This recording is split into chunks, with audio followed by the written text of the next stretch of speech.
I'm Valerie A. Grant, founder and CEO of Grant Consulting Services, LLC. And I want to talk to you today about a super hot topic. It is a hot topic in the grants profession. It's a hot topic worldwide, and that is artificial intelligence, friend or foe.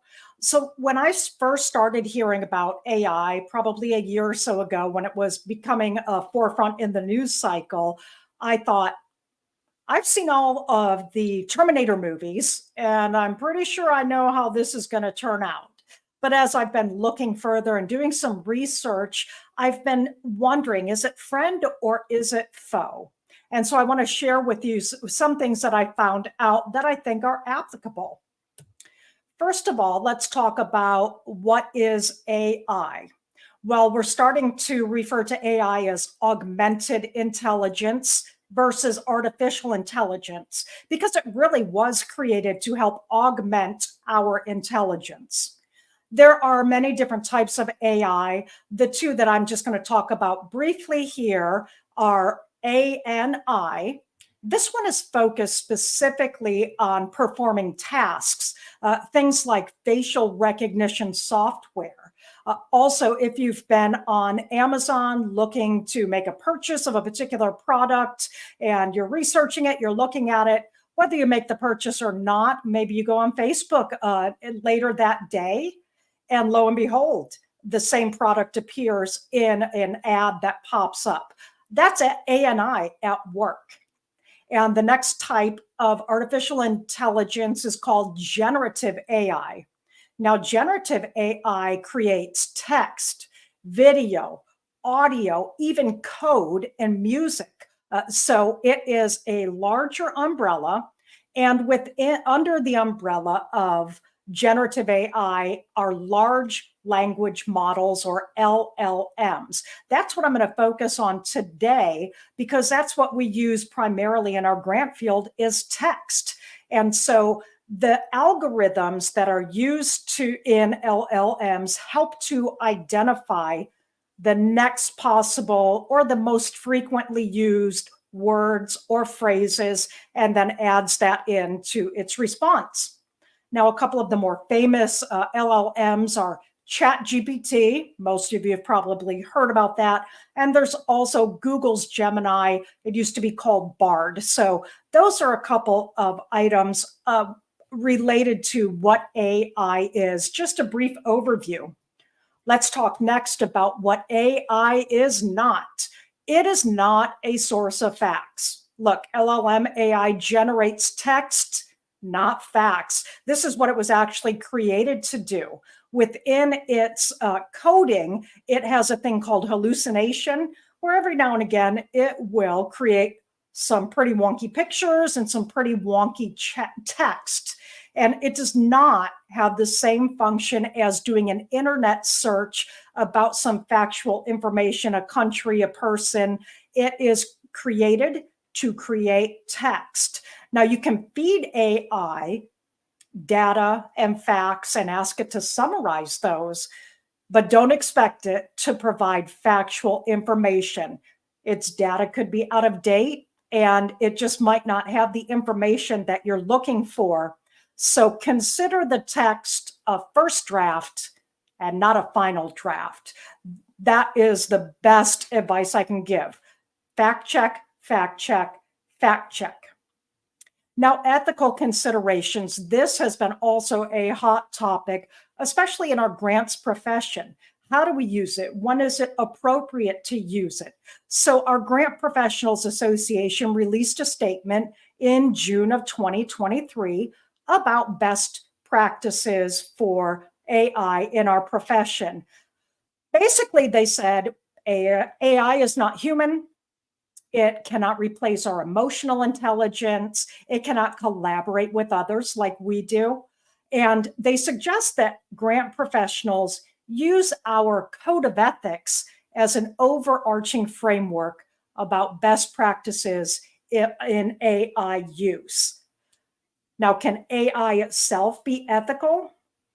We have to ask ourselves, is it the tool, which is AI, or the user, which is us as human beings.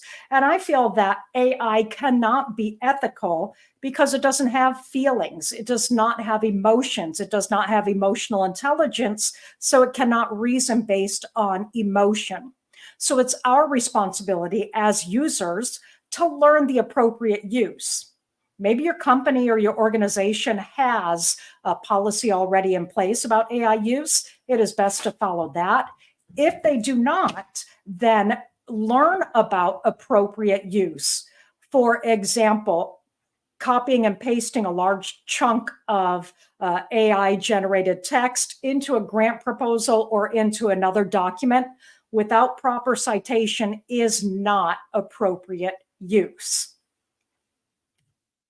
Now, our team definitely uses AI in some context. Lindsay Martin, who is one of our wonderful grant professionals and team members, she believes that Chat GPT can replace Google and save you time. So rather than typing a topic or a question into a Google or another search engine, she types into Chat GPT instead. Instead of looking through multiple websites, looking for the response that she needs, Chat GPT gives her a concise answer and saves her time. Now, we always fact check those responses, but Lindsay will be doing an entire course on Chat GPT, which will be available on our website. Now, we also use it to help trim content to meet applications' very low character counts. How many of us have had a question that says, describe your organizational history in 50 characters or less? Okay, I'm exaggerating. Maybe it's 500, but we've had a long history. The organization has been in operations for 40 years, and we just can't seem to cut those 250 characters out. You can put it into AI, your response, and ask it to trim it down. Definitely check. And sometimes it will trim it to less than 500 characters. So you can ask it again and again. No, keep this in, take that out. You really have to work with it and feed it the right prompts. We're going to talk about that in just a minute. We also use AI to help rewrite sentences for clarity. And most times it gives us ideas that we can think about, and then we'll rewrite the sentences ourselves. Now, on the business side, we use AI for SEO content optimization, for text on our website, for mailings, and other marketing and sales materials that we use. One of my favorites is using AI to record our Zoom meetings. We use a product called Fathom. And not only will it record the Zoom meeting, but it will give us a summary afterward and a full transcript. And if you highlight sections or areas of your recording, it will have you go back and do follow-up tasks. I know there's another app called Otter AI that has the same use, and I know some people that use that as well. We also use it for grant research. Broadly, we have our tools, our go-to tools that we still use, like the 990, Instrumental, funder websites, and then we have our proprietary scoring rubric that we use for every potential funding opportunity to score it further and make sure that it really is a good fit. But AI can help you with your first input and first search for particular funding types. Now, there are some things to watch out for. There are privacy concerns. I've had people ask me, well, what's happening to the information that you input into the search? Is it being used for other algorithms? Is it being shared? And yes, it is. It is being shared. It's being used for other algorithms. So you have to be very, very careful that you do not input any personal data, personal information, just like using the internet in any other capacity. Don't put anything out there that you don't want shared broadly. Now, to hone in a little bit on this, they are tracking what you put in, but they're not watching you. They are using a group algorithm currently, and it's not necessarily tracking every word or image that you use. If you use a phrase such as impact and outcomes, AI may look at that in the context of, oh, that phrase was used 194,322 times in North America today. Maybe we should also, include it when people are asking questions about grants. So it is tracking in a generalized sense, but again, don't use private or sensitive information in AI.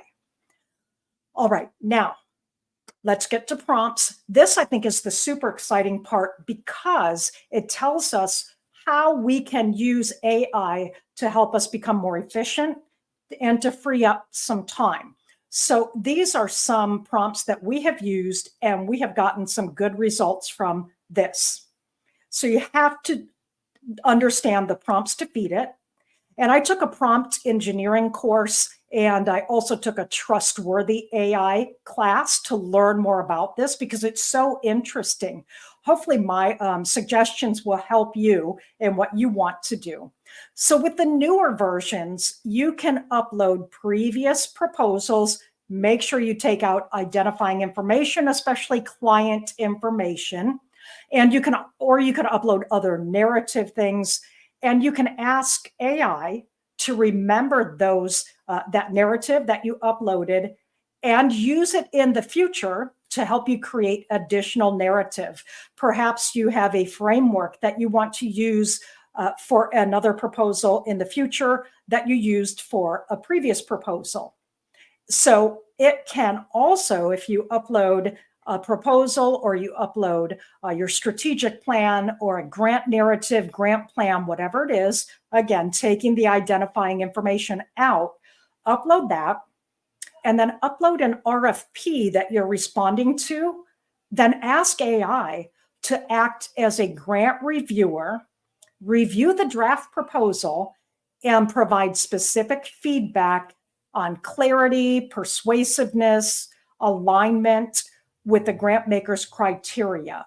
Or you can ask it anything that you want. Just make sure you load up the RFP or the grant guidelines and your narrative, your text without identifying information. Also, you could say, hey, Genesis, rewrite these objectives in this section to be highly aligned with the grant maker focus areas. Now, you have to feed it that information. It is not automatically going to know the grant maker focus areas.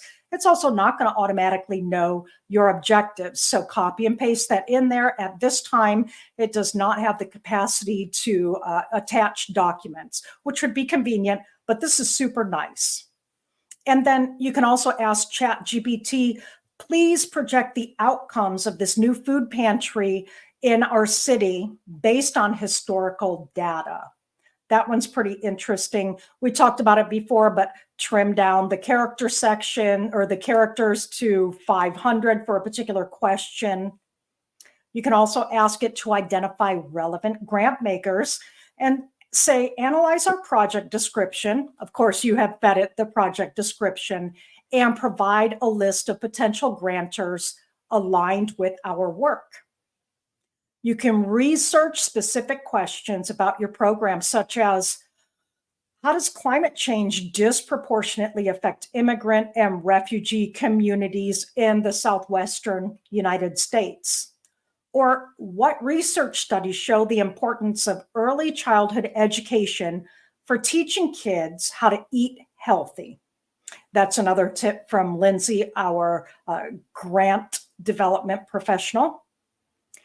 And then one more. Finally, you can refine your project objectives and outcomes by asking ChatGPT or Google Genesis or whatever tool you use, say, help us refine our objectives and outcomes to be SMART objectives and relevant and aligned with the grant maker's priorities.